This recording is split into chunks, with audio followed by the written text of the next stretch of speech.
Shalom Bapak Ibu, Saudara-saudari terkasih di dalam Tuhan. Sungguh luar biasa kalau pagi hari ini kita kembali bertemu dalam ibadah online.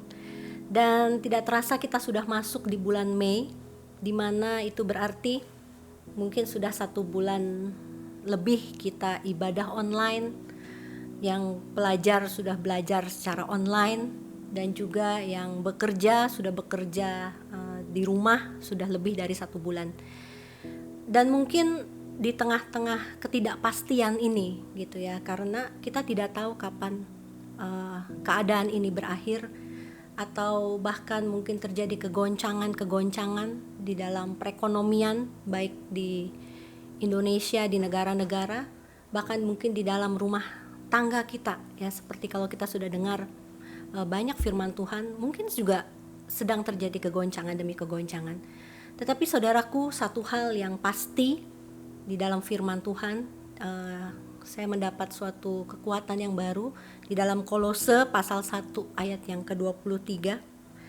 Dikatakan demikian, sebab itu kamu harus bertekun dalam iman, tetap teguh dan tidak bergoncang, dan jangan mau digeser dari pengharapan Injil yang telah kamu dengar dan yang telah dikabarkan di seluruh alam di bawah langit, dan yang aku ini Paulus telah menjadi pelayannya.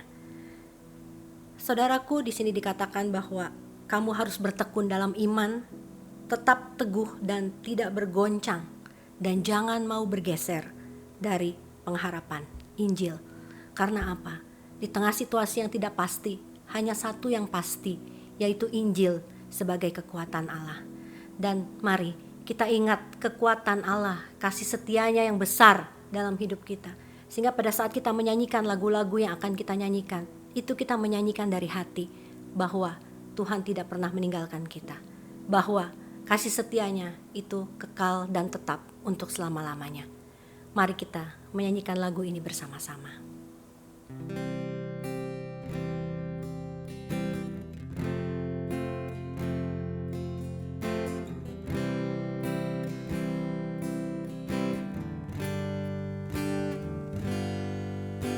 Sungguh besar setiamu,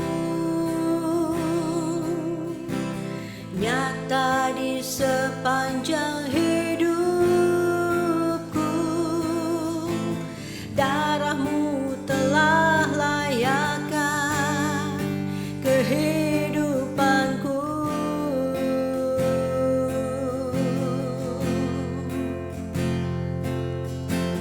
Tiada kata yang bisa lukiskan indahnya Kau Tuhan. Bagimu segala pujian dan kemuliaan. Ku tinggikan Engkau Tuhan, melebihi segalanya. Lebih dalam ku menyembah, dalam roh dan kebenaran selamanya.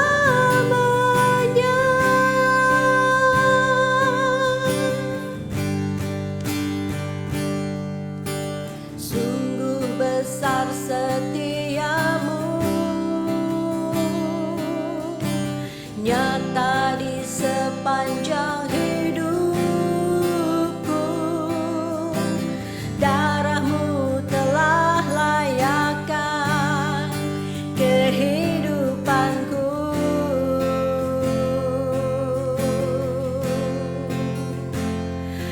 Oh, tiada kata yang bisa lukiskan indahnya Kau Tuhan. Bagimu segala pujian dan kemuliaan.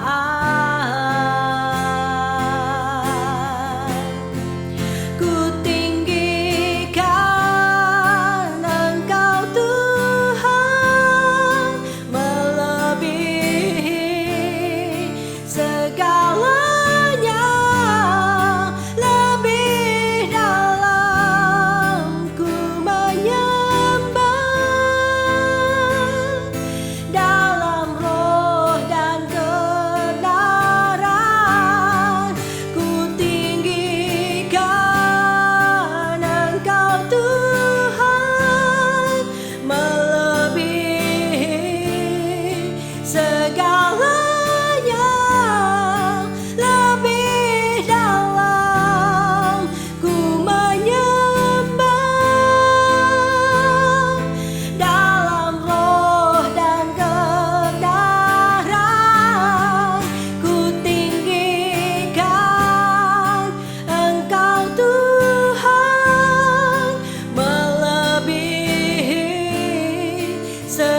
Baik, jemaat Tuhan yang dikasihi Yesus Kristus, sebelum kita mendengarkan firman Tuhan, kita sama-sama berdoa. Mari kita berdoa. Bapa di dalam surga, di dalam nama Tuhan Yesus Kristus, kami mengucap syukur Tuhan. Di bulan Mei, minggu kedua ini, kami boleh bersama-sama Tuhan untuk mendengarkan firman-Mu. Tuhan Yesus, berfirmanlah Tuhan bagi kami semuanya, sehingga firman-Mu boleh menguatkan setiap iman kepercayaan kami kepadamu ya Bapa. Urapi kami yang mendengarkannya, urapi juga jemaat-Mu juga Tuhan yang mendengarkannya ya Bapa. Di dalam nama Tuhan Yesus Kristus, kuasai hati kami, kuasailah pikiran kami ya Bapa. Terpuji nama-Mu Tuhan. Dalam nama Yesus Kristus kami berdoa dan mengucap syukur. Amin. Puji Tuhan, kita sudah berdoa untuk firman Tuhan. Tiba saatnya kita kembali lagi, boleh dikuatkan oleh kebenaran firman Tuhan di bulan Mei yang kedua ini. Firman Tuhan pada hari ini saya akan memberikan satu tema yang sangat luar biasa, yaitu penyertaan Tuhan adalah semata-mata kasih karunia di dalam hidup kita. Bapak Ibu dikasih Tuhan, saya ambil di dalam kitab Keluaran pasal 33. Kitab Keluaran pasal 33 ayat 15 sampai ayat yang ke-23. Bapak Ibu dikasih Tuhan, topik ini adalah topik ketika umat Israel yang boleh dilepaskan Tuhan dari kuk perhambaan di Mesir melalui hambanya Musa yang sungguh luar biasa. Bapak Ibu dikasih Tuhan Yesus Kristus, perjalanan bangsa Israel keluar dari Mesir itu bukan sesuatu hal yang mudah, bukan sesuatu hal yang gampang. Tetapi kita lihat campur tangan siapa bangsa Israel ini boleh dibebaskan oleh Tuhan. Sebelumnya Bapak Ibu dikasih Tuhan Yesus Kristus, saya akan masuk lebih dalam lagi. Bahwasannya kita harus tahu bahwasan penyertaan Tuhan di dalam mengarungi kehidupan ini adalah sangat kita butuhkan sekali. Sebab kita menyadari tanpa penyertaan Tuhan kita tidak bisa berbuat apa-apa. Karena dengan banyaknya berbagai masalah, pergumulan-pergumulan yang semakin luar biasa, kita tidak bisa mengatasi persoalan itu. Sekali lagi saya katakan, tanpa campur tangan Tuhan, kita tidak akan bisa. Bapak Ibu dikasih Tuhan, Injil Yohanes 15 ayat 5 dikatakan apa? Akulah pokok anggur yang benar, dan kamu adalah carang-carangnya. Di luar aku, kamu tidak dapat berbuat apa. Di sini jelaskan Tuhan katakan, di luar Tuhan, sehebat apapun kita, seluar biasanya kita, ingat, tanpa Tuhan yang menyertai kita, semuanya akan sia-sia. Kembali lagi Bapak Ibu dikasih Tuhan, saya baca di dalam kitab Keluaran ini bagaimana saya akan bahas peranan Musa di sini sangat luar biasa.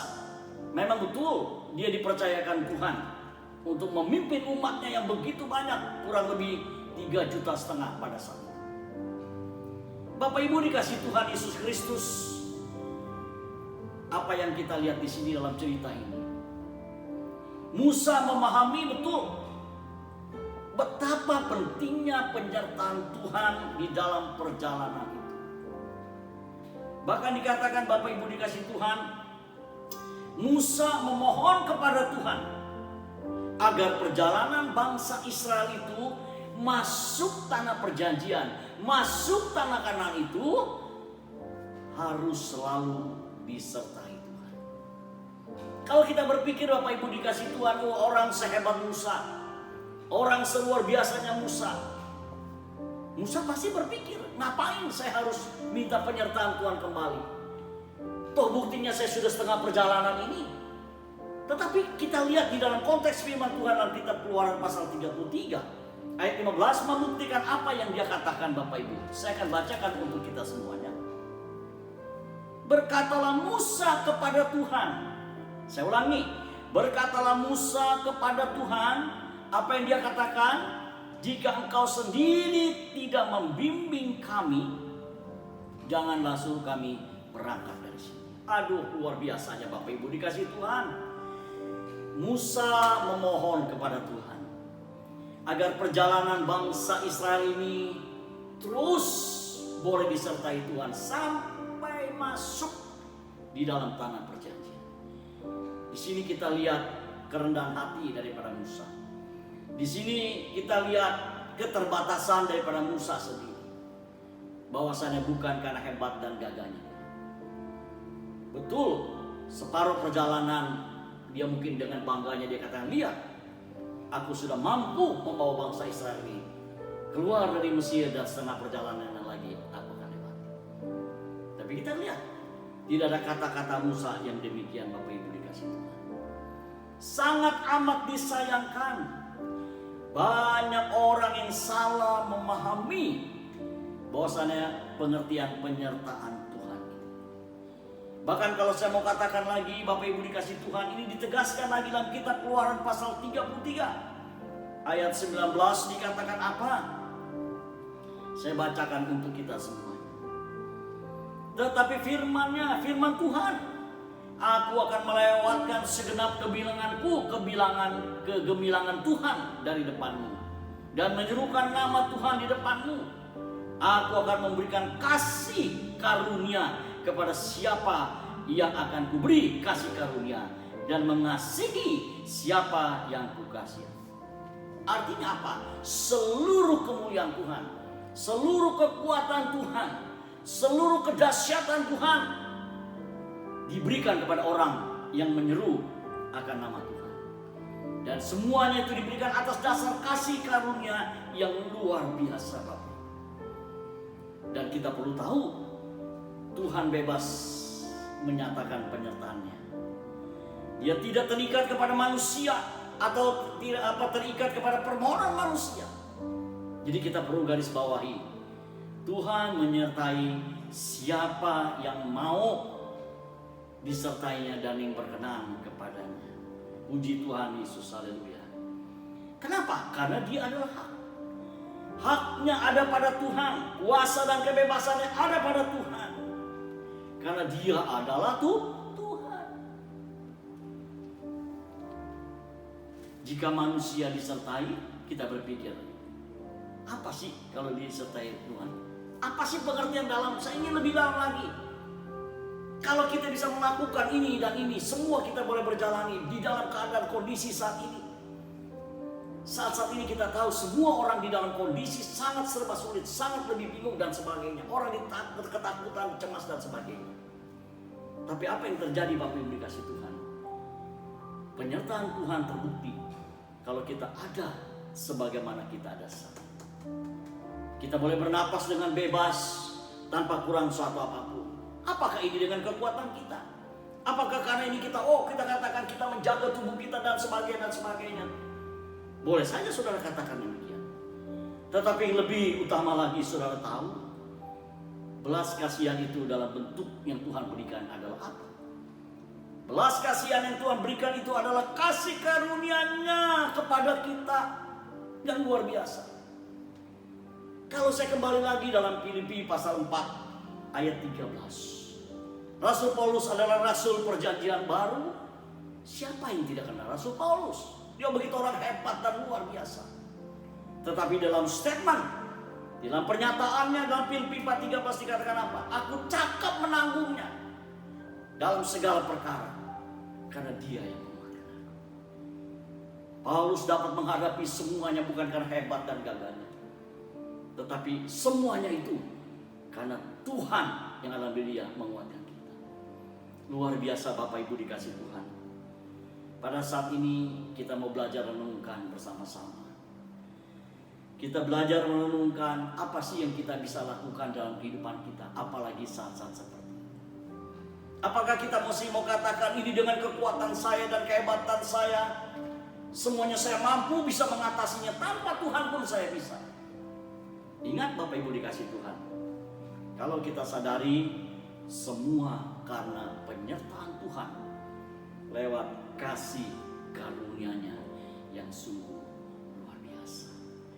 Oleh sebab itu Bapak Ibu dikasih Tuhan, dengan renungan yang luar biasa ini kita mau lebih memahami bahwasannya penyertaan Tuhan semata-mata adalah pemberian Tuhan lewat kasih karunia-Nya yang luar biasa di dalam hal itu. Jadi apa yang harus kita lakukan? Yang kita harus lakukan, kita mau mengucap syukur dari dalam hati dan mulut kita. Selalu dalam hidup kita, terima kasih Tuhan untuk segala apapun yang Tuhan boleh lakukan. Sehingga aku boleh kuat Tuhan, aku boleh tetap tenang, aku boleh tetap damai, sejahtera, sukacita. Aku tahu Tuhan, bukan karena aku Tuhan, tapi Engkau selalu menyertai di dalam kasih karunia-Mu yang luar biasa. Bapak Ibu dikasih Tuhan, saya percaya kedepannya ini kita tidak tahu lagi apa yang akan terjadi dalam hidup kita. Tetapi namun satu hal yang saya mau katakan kepada kita semuanya, lewat pembacaan firman Tuhan ini di dalam kitab Keluaran yang kita baca, kalau bangsa Israel disertai Tuhan, saya percaya pun juga kita disertai Tuhan. Kenapa? Karena kita memiliki Roh Kudus. Roh Kudus yang akan memampukan kita, menguatkan kita di dalam segala hal. Jangan sekali-sekali saudara memakai kekuatan saudara. Jangan saudara-saudara yang memakai kepintaran saudara, menganggap saudara hebat, menganggap saudara bisa tanpa Tuhan saya bisa. Jujur saudara, kita manusia yang lemah, kita yang manusia tidak berdaya kalau bukannya Tuhan menyertai kita. Oleh sebab itu, biarlah kita hari-hari selanjutnya ke depannya kita mau terus punya hubungan dengan Tuhan, memiliki satu hubungan intim dengan Tuhan. Ketika hubungan kita intim dengan Tuhan, dari situlah kita merasakan kasih karunia-Nya, kekuatannya sungguh luar biasa di dalam hidup kita. Saya percaya firman renungan ini boleh memberkati kita semuanya, yang membawa kita lebih kuat, lebih semangat untuk kita menghadapi bersama Tuhan. Kita bisa melakukan perkara-perkara yang besar. Saya tidak panjang lebarkan firman Tuhan, tetapi saya cukupkan sampai di sini.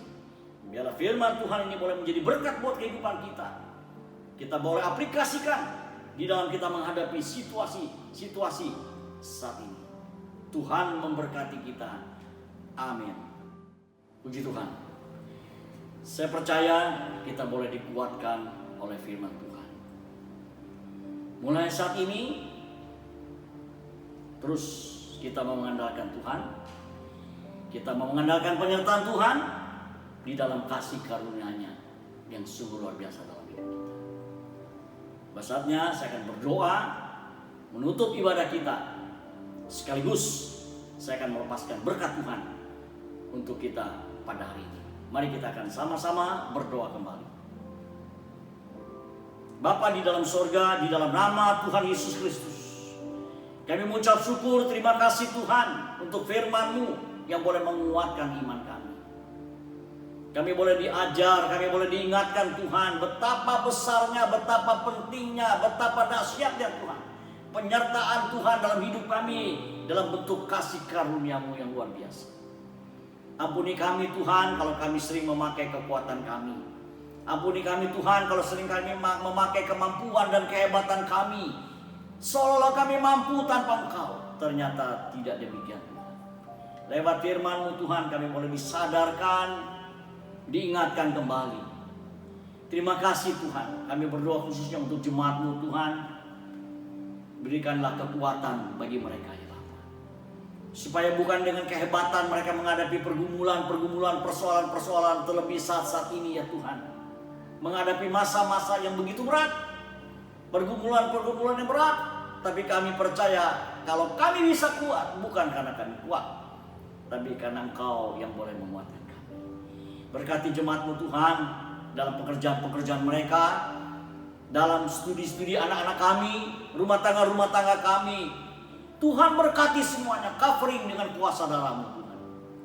Terima kasih Tuhan. Tidak lupa juga kami berdoa Tuhan untuk penanganan COVID-19 ini ya Bapa, yang sampai saat ini Tuhan belum selesai. Tapi kami percaya Tuhan terus campur tangan di dalam hal ini ya Bapa. Terima kasih Tuhan Yesus, berkati bangsa negara Indonesia kami Tuhan, yang kami cintai ya Bapa. Supaya Tuhan Kau terus boleh menguatkan Bapak Presiden, Wakil Presiden, dan para pembantunya Tuhan, di pusat maupun di daerah ya Tuhan. Terima kasih Tuhan. Terpuji nama-Mu ya Bapa. Kami percaya Tuhan, jemaat-Mu tetap kuat, jemaat-Mu tetap sehat, jemaat-Mu tetap sukacita. Karena Tuhan Allah El Shaddai, karena Allah Immanuel yang terus ada di dalam hidup kami. Terpuji nama-Mu Tuhan. Kami siap Tuhan menerima berkat-Mu ya Bapa. Bapak Ibu yang dikasihi Tuhan, terimalah berkat kasih karunia daripada Tuhan kita Yesus Kristus menyertai kita sepanjang kehidupan kita. Mulai saat ini sampai Maranatha, Tuhan Yesus datang kali kedua. Yang sudah diberkati, kita katakan amin. Tuhan memberkati kita. Salam, puji Tuhan. Amin.